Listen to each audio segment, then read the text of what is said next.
اللہ کی خوشنودی کس نے خریدی ہے؟ کہ جس کی زندگی اس کی اپنی فرمائش اور مرضی کے مطابق نہیں بلکہ اس کی زندگی اللہ کے حکم کے مطابق گزر رہی ہے۔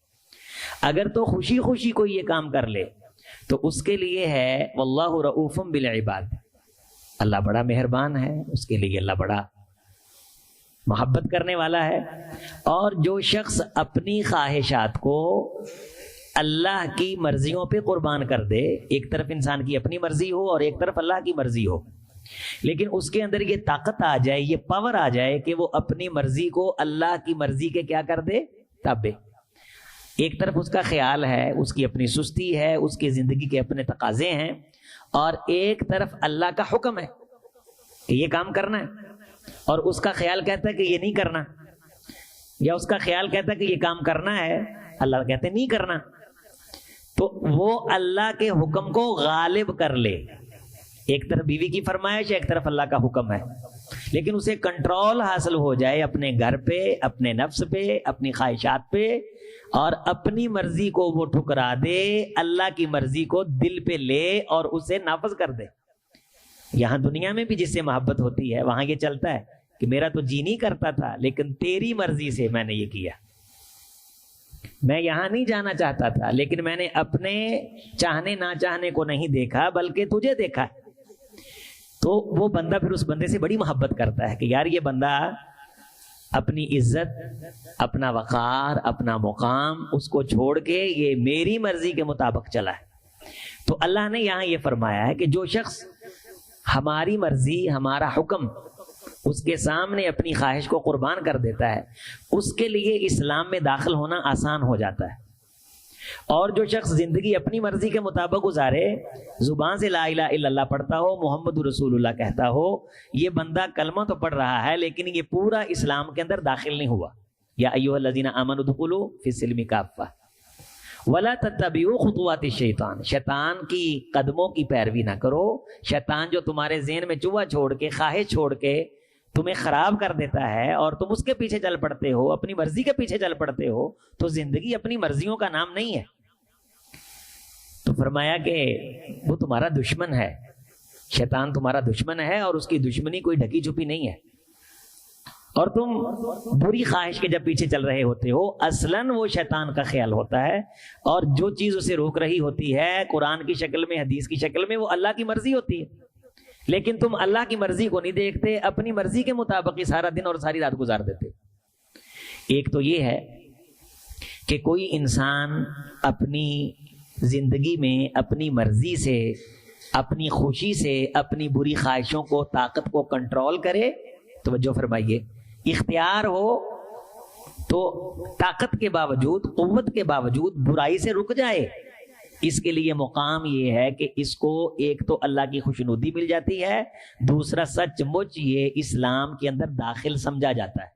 مگر نہ دوسرا طریقہ اللہ کا یہ ہے کہ کچھ لوگ اپنی زندگی اپنی مرضی سے گزارنے پہ تلے رہتے ہیں اور انہیں یہ انتظار رہتا ہے کہ ان پہ کوئی عذاب آئے، اتنی ضد کر لیتے ہیں اللہ سے، اتنی ڈٹائی کے ساتھ وہ اپنی خواہشوں کے مطابق زندگی گزارنے لگ جاتے ہیں۔ هل ينظرون الا ان ياتيهم الله في ظلال من الغمام والملائکہ وقضی الامر، وہ کہتے ہیں اللہ کر لے گا، اللہ آ جائے گا، اللہ تم زیادہ اللہ کے فرستادے ہو، تمہیں زیادہ ٹینشن ہے اللہ سے، اگر ہم غلط ہیں تو اللہ ہمیں پوچھ لے گا، اگر ہم غلط ہیں تو اللہ پکڑ لے گا، تم ڈراتے رہتے ہو، تم ڈراتے رہتے ہو۔ نبیوں کو یہ کہتے تھے، یعنی اپنی مرضی کے مطابق زندگی گزارتے ہیں، اور اگر کوئی اسے کہتا ہے کہ بھائی یہ غلط ہے تو کہتے ہیں کہ اللہ کو نہیں پتا۔ وہ اس انتظار میں بیٹھے ہوتے ہیں کہ اللہ ان پہ عذاب بھیج دے، یا اللہ تعالیٰ ان کا کام تمام کر دے، والملائکہ، یا اللہ فرشتے عذاب دے کے بھیج دے، یا ان پہ عذاب کے بادل آ جائیں۔ اور قیامت کے قریب یہ ہوگا بھی، سورۃ دخان میں ہے، یوم تأتی السماء بدخان مبین یغشی الناس، عذاب آئے گا بادل کی شکل میں، اور وہ بادل دھوئیں کا ہوگا، اور پھر وہ دھواں ان کی سانسوں کو اچک گا، سانس لینا دشوار ہو جائے گا۔ اس وقت کہیں گے ربنا اکشف عنا العذاب انا مومنون، اللہ یہ عذاب ہم سے دور کر دے، اب ہم قرآن کی باتوں پہ ایمان رکھیں گے۔ انا لہم الذکریٰ، لیکن اس وقت اس عذاب کے بعد ایمان لانا ان کے کام۔ تو فرمایا لوگوں تم عذاب کا انتظار نہ کرو، بلکہ سل بنی اسرائیل کم آتیناہم من آیت بینہ، بنی اسرائیلیوں کی تاریخ پڑھ لو کہ کتنے عذاب ان پہ آئے، لیکن عذاب آنے کے بعد پھر مکر جاتے تھے. عذاب آتا تھا روتے تھے، معافی مانگتے تھے، اللہ عذاب سائڈ پہ کرتا تھا، پھر مکر جاتے تھے. تم بھی ایسے کرو گے. جس بندے کو مکرنے کی، غلطی کرنے کی عادت پڑ جائے، اسے سزا ملتی بھی رہے، اسے ایسا چسکا لگ جاتا ہے، وہ بار بار کرتا ہے. اس لیے غلطی سزا سے کنٹرول نہیں ہوتی، اندر کے خوف سے کنٹرول ہوتی ہے، اور تم خود اسے کنٹرول کرو. مت کسی کیمرے کا انتظار کرو کہ مالک کیمرہ لگائے گا، تھانے کچہری میں جائیں گے، لتر پڑیں گے. جو بندے یہ رستہ دیکھ لیتے ہیں وہ گناہوں سے باز نہیں آتے. اللہ نے سر پہ اٹھا کے پہاڑ کیا تو کہنے لگے ہم مانتے ہیں. اللہ نے پہاڑ سائڈ پہ کیا، کہنے لگے سمعنا وعصینا، ہم انکار کرتے ہیں.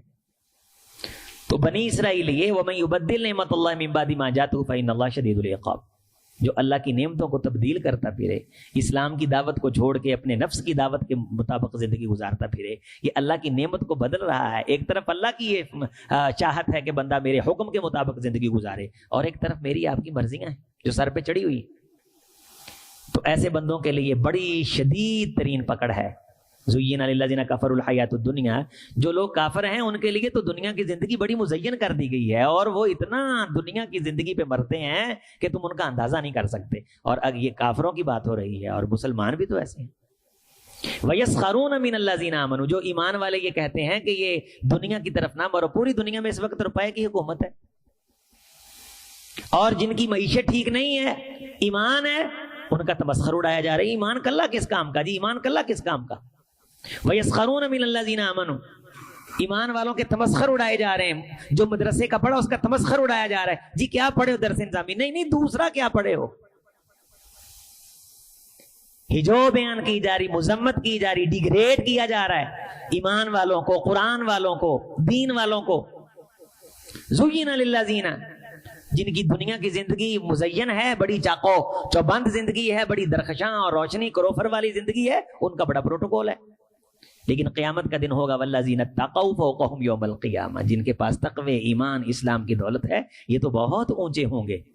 واللہ یرزق من یشاء، یہ دین اللہ کا رزق ہے، جسے اللہ چاہتا ہے دیتا ہے، یہ اپنی مرضی سے نہیں آتا. اور بغیر حساب کے رزق اللہ نے کس کو دیا ہے؟